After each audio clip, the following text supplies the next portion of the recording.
شروع میشوند بعد چند لحظه دیگر و گزارش رو ادامه خواهیم داد.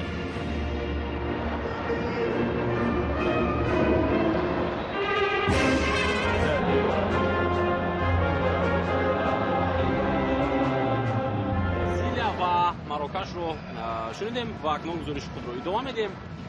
ببینید که در هیئت منتخب توانسته بود رو خط گرفته و خلاص شده باشد. این دفعه کوشش میکند برای رفتن به مرحله بعدی. اسپانیا داوری اساسی بازی امروز است. صدای شکی داور بلند شد و از مرکز اکنون بازی موفق شد. هجوم برزیلی و فرصت برای زدن ضربه است و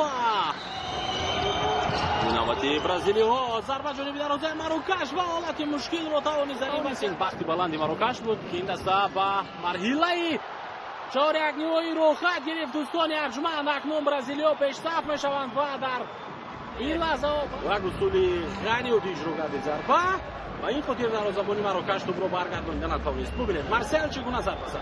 در اولین وقتش خود با زمین زد توپ رو و بعداً درش نوبتی او برطرف شد این وضعیت. ضربه دیگر برادر جوی مارسل سر وقت خیلی تیز و سیف دروازه‌بان رو دیدیم یوسف بن سلام.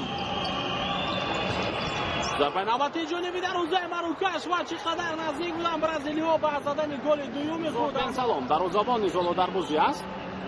ضربه در جوی دروازه‌بان منتخب مراکش و ببینید پس از کنج میدان برزیلیا در حمله قرار میگیرد. اگینیو با مرکز ضربه نوبتی جانبی دروازه مراکش و حساب 2-0. لیاندرو لینو با زدن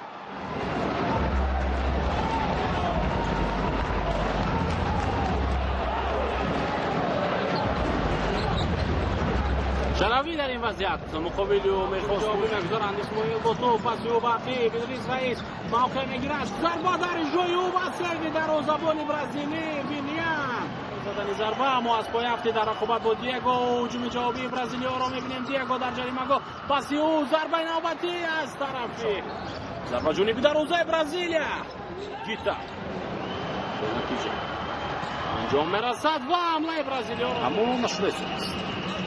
باز یک امکانات دیگر برای برزیلیا. ضربه جانبی دروازه و تو به دروازه بود. یک ضربه خوبی دیگر جانبی دروازه مراکش و حساب تغییر می‌یابد. دیگو ببینید چگونه توپ را گرفت از بین 4 کس ضربه زد جانبی دروازه مراکش.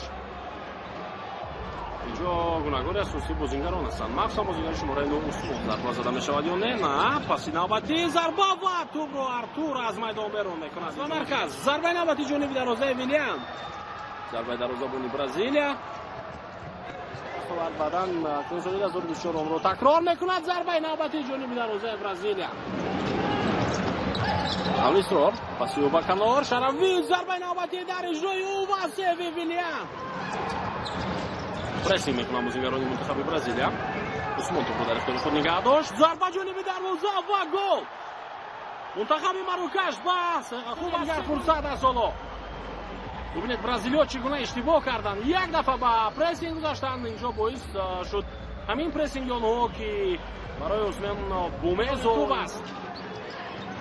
پس ما او پس نوبتی با جریمه‌گاه برزیلیا و ویلیان. بازیگران منتخب مراکش 4 دقیقه و 17 ثانیه دیگر توپ اونی بازی. ضربه و دفاعگر برزیلی این دفعه توپ رو برگرداند. الیسترور ضربه نوبتی در اجرای انس الایون و برطرف توپ رو با بازی می‌دارد و ادامه می‌یابد رقابت. یک ضربه دیگر جانبی دروازه برزیلیا و تو تماما بی‌نصیب شود. یعنی مسابقه برای این دسته به پایان می‌رسد. ضربه ویلیان جانبی دروازه مراکش. باز مراکش با هجوم می‌گذارد. شرفی پس نوبتی او رو می‌بینیم برطرف می‌شود این وضعیت. ضربه جانبی دروازه مراکش و توپ از بالای دروازه می‌گذرد. اکتبر بر مقابل رقیب خود از جفت اوکراین و ونزوئلا بازی خواهد کرد. اینجا ما گزارش مستقیم رو به انجام می‌رسانیم.